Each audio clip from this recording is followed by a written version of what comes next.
Good morning, my friends. Welcome back to the channel. Welcome back to my beautiful rideshare revolutionaries. It's me, Gio. Y'all know the fuck it is. Alright, it is about 6:40 on a Tuesday morning in the Chicago market. And I'm going to make a video that I've been meaning to make for a long time. But I finally figured out the best way to do it. So, in this video, I'm going to discuss how I use two phones to maximize earnings on Uber and how I use it in my rideshare business as a full-time professional driver. And the reason I'm making this video is I'm tired of I'm getting so many questions like, how do I make more money in Dallas? How do I make more money in Houston? How do I make more money in Omaha? I don't know. Nobody has the answer. Unless you've driven there, no one has the answers to that question. But what you can do from these types of videos is take this knowledge, apply it to your market, and you might see some success. You might see some luck. Because all the money I make, it's all on app, guys. 100% of the money I make is on app when I show you my earnings. Whenever I get a bonus, I don't count that towards driving earnings.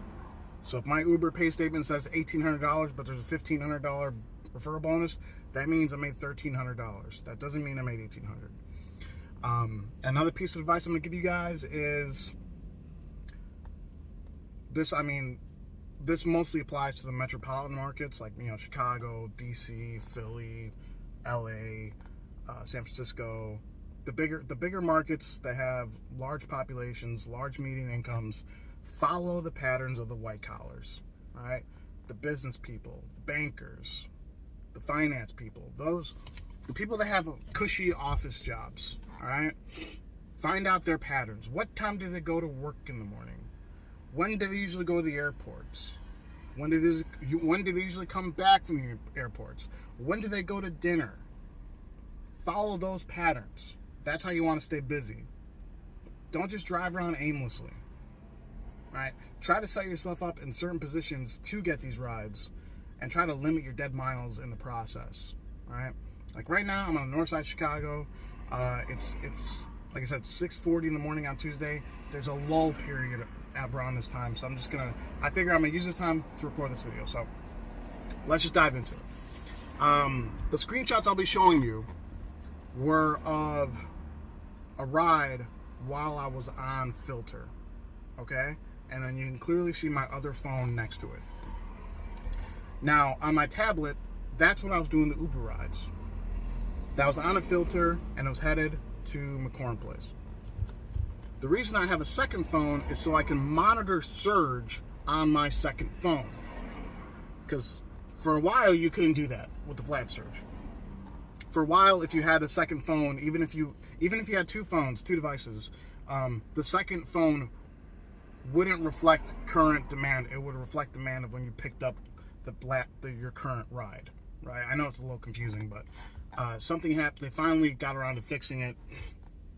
Because for a while, when that update first rolled out, when you couldn't like live see surge during a ride, I stopped using two devices, and then I started experimenting with it again, and now you can, so I'm back on it.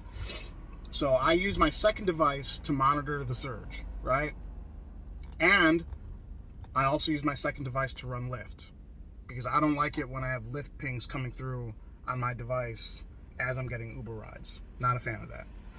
So while I'm on a trip, on a filter, I'm monitoring the surge on my second device, right? So this is where you guys know I use a filter and pivot strategy. Now, sometimes if your filter lasts long enough, you can if it's let's say it's heading south like mine usually is, then after I drop someone off headed towards McCorn Place, I'll directly head back north, and then the next ride will take me back south, right? Now, sometimes it's beneficial if there's surge in that area, but sometimes there is no surge in that area. So when that happens, when you're being taken towards the loop, For example, in Chicago, again, apply this to your market, guys. I don't drive in every market. There are other people on YouTube who pretend to have knowledge in other markets. They don't. Apply this to your market, the patterns of your market. If you're driving south and you drop someone off, but there's no surge around you, if you're seeing it on your phone, there's no surge around where you're dropping off that passenger, but there is surge 5 minutes north, then here's what you do. All right, I took pictures of the tablet. Go to what they call the cheeseburger icon on the bottom right during a ride, and if you have Select or XL, and you don't want any more immediate pings heading in that direction, then you deselect economy. You deselect Uber X and Pool. Now, those of you who don't have Select and XL vehicles, if you contact Uber and you say you want to get on the Uber Eats platform, then they'll do that for you too. So what you do is you get on. So if you have Uber Eats or Select or XL, you deselect economy rides and you save it. That gives you the opportunity to go back in the other direction. So if you're heading south and you deselected Uber X and Pool and saved it, but you're still on a filter, then you can head, if there's still surge 5 minutes north of you, then you can go back north on that same filter. So you only get rides from there. So, or if you see on your phone that there's a decent surge heading your direction around your drop off, then you leave Uber X and Pool on, because you can capitalize on those quick surges, right? Yeah. So that's all. That's literally the gist of it. That's how I make the money I make in Chicago. Again, feel free to apply this to your market. Like I said, I'm frankly a little sick and tired of getting these questions. I don't know how to make money in Phoenix. I don't know how to make money in Tucson. I don't know how to make money in Portland. I don't know. Nobody knows unless you've driven there.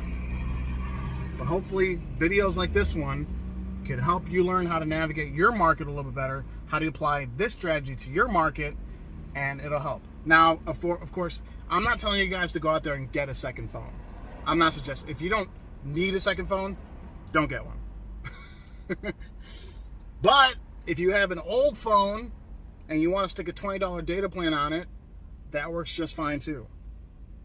Or if you have an old phone, if you want to hotspot it or whatever like that, do not go out there and spend money you don't have. I'm not telling you to do that. But if you do have a secondary device laying around, if you do have a tablet or whatever, you'll see it does make a difference. But yeah, that's pretty much all I got for this one, guys. I don't really ask for a lot from you. If you want to please share this video, I think it'll be helpful. I don't ask you guys to share I don't have a lot of shareable content, but if you please share this one, I would appreciate it. Maybe help the channel grow a little bit. Maybe help me on the algorithm. I'm giving out helpful information for 2.5 years, and now that I'm learning how to edit and do stuff better, I'm trying to help you guys out the best I can. So that's all I got for this one, guys. I want to thank y'all for watching. Everyone, please stay safe, stay driven, stay classy. I'll talk to you next time. Bye-bye.